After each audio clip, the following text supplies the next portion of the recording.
যেগুলো মাছ, কি সুন্দর মাছ দেখুন বন্ধুরা। পুকুরের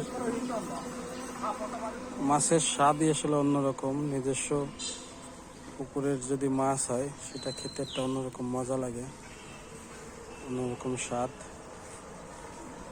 তো দেখে খুব ভালো লাগলো, তাই আসলে আপনাদের দেখাচ্ছি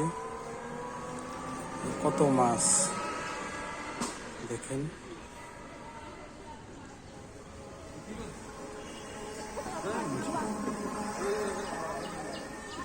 কত সুন্দর পুকুর, পুকুরের ভেতরে আছে আসলে এই মাছগুলো। ঠিক আছে বন্ধুরা।